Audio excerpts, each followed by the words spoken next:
ಕನ್ನಡ ನಾಡು ಇದು ಕನ್ನಡಿಗರ ನಾಡಿಮಿಡಿತ.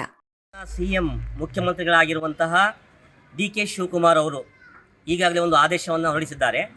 ಆ ಆದೇಶ ಏನಪ್ಪ ಅಂತಂದರೆ, ಕಾಂಗ್ರೆಸ್ ಸರ್ಕಾರ ಅಸ್ತಿತ್ವಕ್ಕೆ ಬರುವ ಸಂದರ್ಭದಲ್ಲಿ ಈ ರಾಜ್ಯದ ಮಹಿಳೆಯರಿಗೆ ಮತ್ತು ಈ ರಾಜ್ಯದಲ್ಲಿರುವಂತಹ ಜನರಿಗೆ ಉಚಿತ ಗೃಹ ಜ್ಯೋತಿ ಯೋಜನೆ ಮತ್ತು ಉಚಿತವಾಗಿ ಒಂದು ಮಹಿಳೆಯರಿಗೆ ಯಜಮಾನಿಗೆ ಮಾಸಿಕ 2,000 ರೂಪಾಯಿ ಕೊಡುವಂಥದ್ದು ಗೃಹಲಕ್ಷ್ಮಿ ಅನ್ನುವಂಥ ಯೋಜನೆಯನ್ನು ಜಾರಿ ತಂದಿತ್ತು.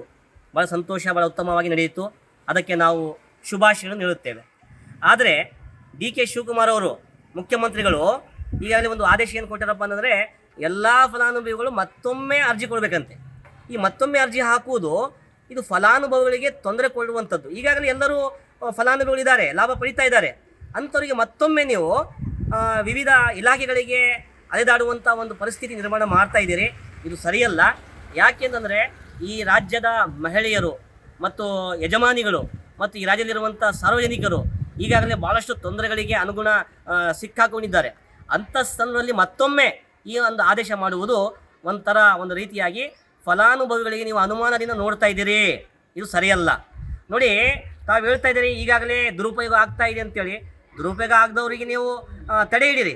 ಯಾಕಂದರೆ ನಿಮ್ಮ ಹತ್ರ ತಾಂತ್ರಿಕ ಏನು ಸಮಸ್ಯೆಗಳಿವೆ ಅದನ್ನು ನೋಡ್ಕೊಂಡು ಹೋಗ್ಬೋದು. ನಿಮ್ಮ ಹತ್ರ ಇಲಾಖೆಗಳಿವೆ, ಅದು ಆದಾಯ ಇಲಾಖೆ ಇರ್ಬೋದು, ಜನನ ಮತ್ತು ಮರಣ ಇಲಾಖೆ ಡಿಪಾರ್ಟ್ಮೆಂಟ್ ಇರ್ಬೋದು.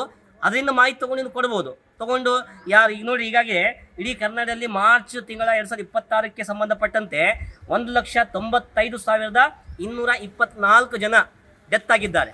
ಮತ್ತು ಆ ಡೆತ್ ಸರ್ಟಿಫಿಕೇಟ್ ಕೇಸ್ ಪ್ರಕಾರ ನಮ್ಮ ರಾಯಚೂರು ಜಿಲ್ಲೆಯಲ್ಲಿ ಹೇಳಬೇಕಾದ್ರೆ ನೋಡಿ, ರಾಯಚೂರಿಗೆ 5,181 ಜನ ಇಲ್ಲಿ ಡೆತ್ ಆಗಿರೋದು.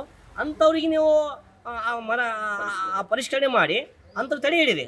ಬದಲಾಗಿ ಬಡವರಿಗೆ, ಮಹಿಳೆಯರಿಗೆ ಮತ್ತು ಕೆಳವರ್ಗದ ಜನರಿಗೆ ಮತ್ತು ಕೂಲಿ ಕಾರ್ಮಿಕರಿಗೆ ಇದೆಲ್ಲ ತೊಂದರೆ ಕೊಡುವಂಥದ್ದು ಇದು ಸರಿಯಲ್ಲ. ಮಾನ್ಯ ಮುಖ್ಯಮಂತ್ರಿಗಳು ಈ ಕಡೆ ಗಮನ ಕೊಡಬೇಕು. ವೆಲ್ಫೇರ್ ಪಾರ್ಟಿ ಆಫ್ ಇಂಡಿಯಾ ವತಿಯಿಂದ ನಾವು ಇದನ್ನು ವಿರೋಧ ಮಾಡ್ತಾ ಇದ್ದೀವಿ. ತಾವು ತಮ್ಮ ಆದೇಶವನ್ನು ಹಿಂದಕ್ಕೆ ಪಡೆದು ಸಾರ್ವಜನಿಕ ಲಾಭ ಆಗುವಂಥದ್ದು ಒಂದು ಕೆಲಸ ಮಾಡಿ ಅಂತ ನಾವು ಹೇಳಲಿಕ್ಕೆ ಇಷ್ಟಪಡ್ತಾ ಇದ್ದೀವಿ.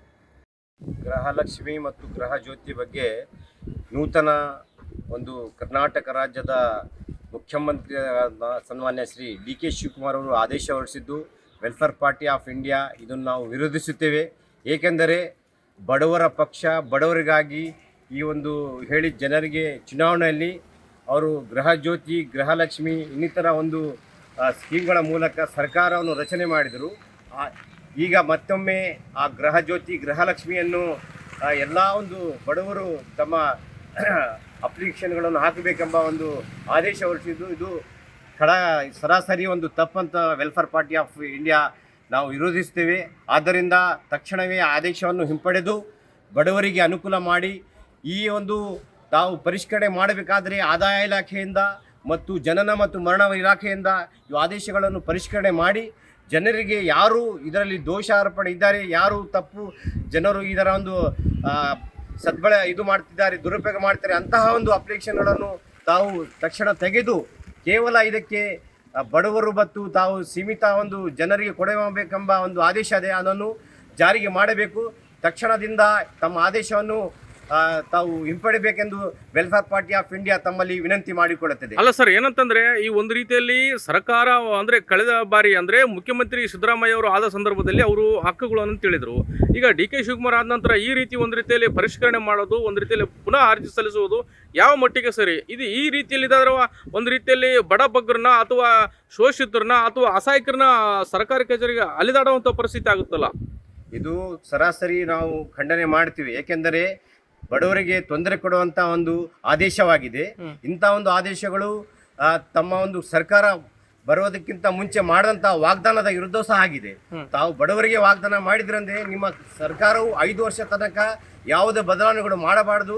ಇದನ್ನು ಈ ಯಥಾರೀತಿ ಜಾರಿ ಮಾಡಿ ಅದರಲ್ಲಿ ಯಾರು ದುರುಪಯೋಗ ಮಾಡುತ್ತಿದ್ದಾರೆ, ಆದಾಯ ಇಲಾಖೆಯಿಂದ ಅವರು ಪಡಿತಿರುವಂತಹ ಜನರಾಗಲಿ ಮತ್ತು ಜನನ ಪ್ರಮಾಣ ಅದರಿಂದ ತಾವು ಇಲಾಖೆಯಿಂದ ತೀರ್ಕೊಂಡಂತಹ ಡೆತ್ ಆದಂತಹ ಜನರ ಒಂದು ಹೆಸರುಗಳನ್ನು ತೆಗೆದು ಉಳುಕಿದ್ದ ಎಲ್ಲ ಒಂದು ಜನರಿಗೆ ಈ ಒಂದು ಗೃಹಲಕ್ಷ್ಮಿ ಮತ್ತು ಗೃಹ ಜ್ಯೋತಿ ಯೋಜನೆ ಸತತವಾಗಿ ಜಾರಿ ಮಾಡಬೇಕೆಂದು ನಾವು ತಮ್ಮಲ್ಲಿ ವಿನಂತಿ ಮಾಡಿಕೊಳ್ಳುತ್ತೇವೆ. ಸಮಗ್ರ ಸುದ್ದಿಗಳಿಗಾಗಿ ತಪ್ಪದೆ ನೋಡಿ ಕನ್ನಡ ನಾಡು ವಾಹಿನಿ. ಸಬ್ಸ್ಕ್ರೈಬ್ ಮಾಡಿಕೊಳ್ಳಲು ಕೂಡಲೇ ಪಕ್ಕದಲ್ಲಿ ಕಾಣುವ ಬೆಲ್ ಐಕಾನ್ ಕ್ಲಿಕ್ ಮಾಡಿ ನೋಟಿಫಿಕೇಶನ್ ಪಡೆಯಿರಿ.